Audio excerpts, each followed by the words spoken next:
बंगाल में बिल्कुल मैं सीधा मानता हूं कि अभी बहुत लेट है कि हम अपने आप कोई चीज़ चमत्कार दिखाएं वहाँ, लेकिन कम से कम इंडिया अलायंस के एक महत्वपूर्ण घटक जिनके साथ हम राष्ट्रीय स्तर पे हैं उनकी विजय पक्की है।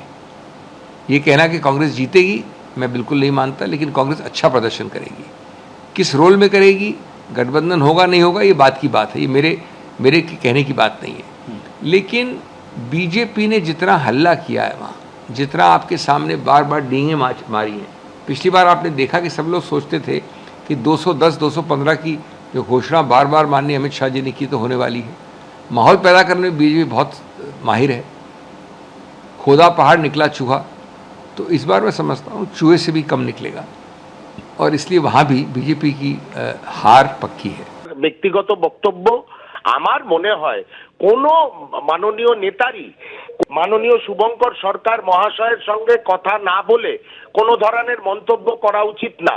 ইকুয়ালি ভারতীয় জনতা পার্টি এবং দুর্বিনীত তৃণমূল কংগ্রেসের বিরুদ্ধে লড়াইয়ে নেমেছি এবং 294টি আসনেই জাতীয় কংগ্রেস তাদের প্রার্থী তালিকা ঘোষণা করতে চলেছে এবং শুভঙ্কর সরকার মহাশয়ের নেতৃত্বে আমরা তৃণমূল কংগ্রেসের বিরুদ্ধেও একদম কাঁটে সে কাঁটে টক্কর लेके हम लोग लड़ेंगे।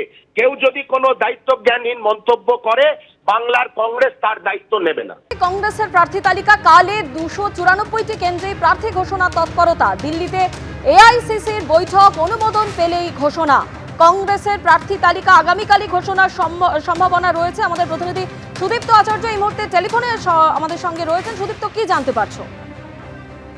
দেখো, যেটা কংগ্রেস সূত্রে জানা যাচ্ছে যে আগামীকালের মধ্যেই কিন্তু কংগ্রেসের প্রার্থী তালিকা, অন্তত প্রাথমিক প্রার্থী তালিকা 294টা আসনে না হলেও প্রথম দফায় যে কেন্দ্রগুলোয় নির্বাচন রয়েছে সেখানকার প্রার্থী তালিকা অন্তত আজকে সন্ধ্যের পর অথবা আগামীকালের মধ্যেই কিন্তু প্রকাশিত হবে। যেটা কংগ্রেস সূত্রে জানা যাচ্ছে যে আসাম, কেরলম, তামিলনাড়ু প্রভৃতি রাজ্যের আংশিক প্রার্থী তালিকা কিন্তু ইতিমধ্যেই প্রকাশিত হয়েছে, কিন্তু রাজ্যের নির্বাচনের আগে থেকেই কিন্তু প্রদেশ কংগ্রেসের তরফ থেকে 294টি আসনে একা প্রতিদ্বন্দ্বিতা করার কথা বলা হয়েছিল এবং সেই মতো প্রস্তুতিও কিন্তু তারা নেওয়া হয়েছিল এবং সেই মতো রাজ্যের তরফ থেকে রাজ্যের স্ক্রিনিং কমিটি এবং ইলেকশন কমিটির তরফ থেকে সেন্ট্রাল স্ক্রিনিং কমিটির কাছে এ রাজ্যের 294টা আসনের প্রার্থীর নাম কিন্তু প্রস্তাব পাঠানো হয়েছে এবং সেই মতো গতকাল থেকে কিন্তু দফায় দফায় সেন্ট্রাল স্ক্রিনিং কমিটির প্রধান বি.কে. হরিপ্রসাদের নেতৃত্বে বৈঠক চলছে এবং আমরা যেটা জানতে পারছি প্রদেশ কংগ্রেস সভাপতি শুভঙ্কর সরকার তিনিও কিন্তু দিল্লিতে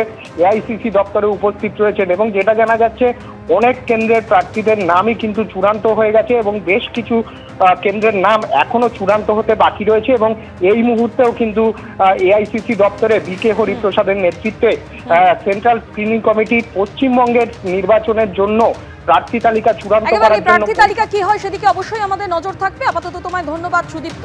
এবিপি আনন্দ, এগিয়ে থাকে, এগিয়ে রাখে।